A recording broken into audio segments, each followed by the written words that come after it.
America का F-35 Hindustan के कब्जे में आ गया है। दोस्तों, डॉक्टर जयशंकर ने न्यूयॉर्क में है और वहाँ पे जारी बात है पाकिस्तान से मोहब्बत तो हमेशा भारत की लीडरशिप की रहती है। भारत माने या ना माने, मोदी साहब इसको समझें या ना समझें, अगर वो ये पानी बंद करेंगे there will be a war. और इस दफा ड्रोन्स और मिसाइल्स के जरिए हुआ। What is next? हो सकता है नेक्स्ट ये हो कि इंटरनेशनल बॉर्डर क्रॉस किया जाए। अगली बार पाकिस्तानियों ने कुछ करा, कोई आतंकवादी घटना भारत के अंदर करी, चाहे कश्मीर हो कश्मीर के बाहर हो, डजंट मैटर। अगर आप देखें कि जयशंकर साहब ने क्या कहा है, जयशंकर साहब ने वहां पे ये कहा है कि जनाब टेररिस्ट ऑर्गेनाइजेशन के कॉर्पोरेट हेडक्वार्टर्स हैं। अब जारी बात है वो न्यूयॉर्क में है। जो सो कॉल्ड दुनिया का सबसे महंगा F-35 है, अभी भी केरला में धूप सेक रहा है। और दूसरा प्लेन पकड़ा गया, और पकड़ा भी भारत के एडवांस्ड रडार सिस्टम ने है। ऑब्जेक्टिव था स्पाई जासूसी करना हमारे रडार सिस्टम पे, क्योंकि अमेरिका को पता चल गया है कि हमारे रडार सिस्टम इतने अच्छे हैं। ऑप सिंदूर में हमने कमाल दिखाया। और जो हमारी ये टेक्नोलॉजी है ये क्लासिफाइड है, दुनिया के पास किसी के पास भी ये टेक्नोलॉजी नहीं है कि स्टेल्थ जिसको कोई पकड़ नहीं सकता उसको हम पकड़ लेते हैं। अल्लाह ना करे, लेकिन अगर एटमी जंग हो गई तो हिंदुस्तान को, मतलब हिंदुस्तान के 4-5 शहर ही तबाह हो जाएंगे वक्ती तौर पे। पाकिस्तान तो मेरे ख्याल में 1-2 एटमी धमाकों की मार है। वर्ल्ड का so called invisible jet F-35 दोबारा से सेकंड टाइम हमारे कंट्री की एयर स्पेस के अंदर दिखाई दिया। ये बताइए कि ये अचानक से इमरजेंसी लैंडिंग और ये तमाम बहाने हुआ क्या था, वो क्या करने आया था? सबसे पहले ये स्पाइनेज मिशन पे था, स्पाई मिशन पे था, और ब्रेन था अमेरिका, और जो एक्टर था वो था ब्रिटेन। और ये F-35 जो नेवल वर्जन है वो अमेरिका ने ब्रिटेन को दे रखा है। राइट। वो फ्लाइट अपना स्पाई मिशन पे आया। तो कहा जाता है कि F-35 5th generation stealth aircraft है, फाइटर जेट है। मतलब उसको कोई रडार नहीं पकड़ सकता? कोई रडार नहीं पकड़ सकता। अब मैं थोड़ा आगे बढ़ूंगा तो कहूँगा तो न तो स्टील्थ है न वो 5th जनरेशन है। ये खाली अपना माल बेचने का प्रोपेगेंडा है, क्योंकि इंडिया ने पकड़ लिया। हाँ, तो बताता हूँ।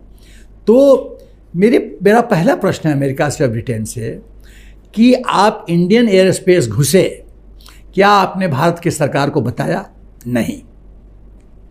तो इसका मतलब है कि आप कुछ गैर कानूनी काम करने जा रहे थे, स्पाइनेज करने जा रहे थे, इसीलिए आपने बताया नहीं। तो ये सॉवरेंटी इशू है। हिंदुस्तान के सॉवरेंटी को आपने चुनौती दिया, हिंदुस्तान की सुरक्षा पे आपने अटैक किया। ये तो बहुत बड़ा गंभीर चार्ज है।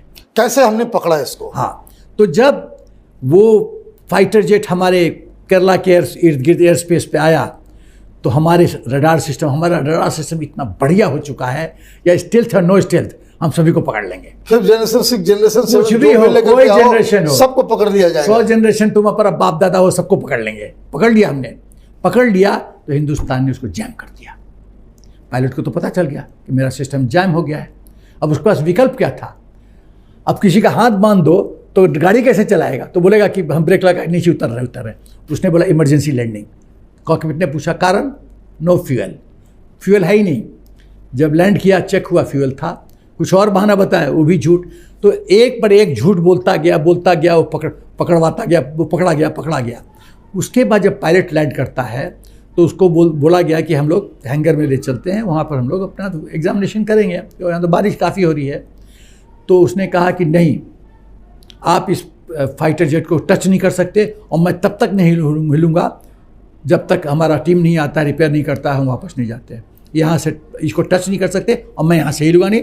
और वो फाइटर जेट के नीचे बारिश में वहाँ सोता रहा, बैठा रहा, सोता रहा, जो भी करता रहा। और फिर ये भी सुनने में आया कि कहा गया कि भाई ऊपर जो है छतरी लगा देते हैं। हाँ। मशीन खराब हो सकता है। हाँ। वहाँ तो इसने कहा कि नहीं, बिल्कुल नहीं। हाँ। क्योंकि तमाम US और UK के सैटेलाइट जो है उसके ऊपर आ गए कि भाई कहीं यहाँ पे कोई छेड़खानी ना हो जाए। हाँ। उसके अंदर कोई इंडियन जो है वो घुस न जाए। लेकिन फिर भी ये सारी चीजें हुई। लेकिन फिर आगे क्या हुआ? देखिए, तो स्पाई मिशन, पहले आम जनता जानना चाहेगी, आपके व्यूअर्स जानना चाहेंगे कि स्पाई मिशन का एम क्या था, ऑब्जेक्टिव क्या था। हर एक चीज़ का एम होता है ऑब्जेक्टिव। राइट। ऑब्जेक्टिव था स्पाई जासूसी करना हमारे रडार सिस्टम पे, क्योंकि अमेरिका को पता चल गया है कि हमारे रडार सिस्टम इतने अच्छे हैं, ऑफ सिंदूर में हमने कमाल दिखाया। वर्ल्ड का so called invisible jet F-35 दोबारा से सेकंड टाइम हमारे कंट्री की एयर स्पेस के अंदर दिखाई दिया। और अभी तो पिछला जो 15 दिन पहले जो सो कॉल्ड दुनिया का सबसे महंगा F-35 है, अभी भी केरला में धूप सेक रहा है।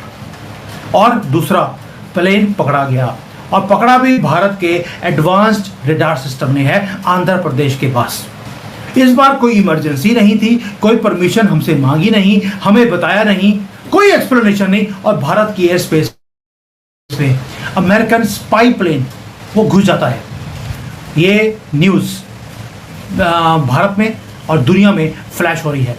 पहली बात ये है कि क्वेश्चन छोड़ गया कि क्या अमेरिका भारत के ऊपर स्पाइंग कर रहा है, वो भी साउथ में, पहले केरला, इस बार आंध्रा में। क्यों कर रहा है? क्योंकि उसका मैं पूरा बताऊंगा क्या हुआ है। क्योंकि जो पहला स्टेल्थ एयरक्राफ्ट का पकड़ा गया केरला में, उसका डाटा जब कॉपी किया गया, उसके अंदर कुछ तस्वीरें निकली हैं जिसने भारत की खुफिया एजेंसीज को बिल्कुल हैरान कर दिया कि व्हाट वर दे डूइंग। पिछली बार पकड़े गए तो ग्राउंड हो गया कि ये टेक्निकल फॉल्ट आ गया है। इस बार कुछ नहीं हुआ तो हमने भी कुछ ऐसा किया इनके साथ कि अमेरिका याद रखेगा जब सेकंड टाइम ये भारत की एयर स्पेस में घुसे हैं। दोस्तों, क्वेश्चन एक ही है, क्या स्पाइंग हो रही है? क्या वो हमारा जो एयर डिफेंस सिस्टम है, क्या उसे चेक कर रहे हैं? क्या वो एक्सपोज करने की कोशिश कर रहे हैं अपने ही प्रोग्राम में कि भारत इनको कैच कैसे कर लेता है? पिछली बार भी हमने पकड़ लिया और इस बार भी कैसे पकड़ा है? क्योंकि जब अमेरिका कोई भी चीज़ डेवलप करता है वो करता है दुनिया का बेस्ट, और भारत उन्हें हर रोज़ एक्सपोज करता जा रहा है। पहले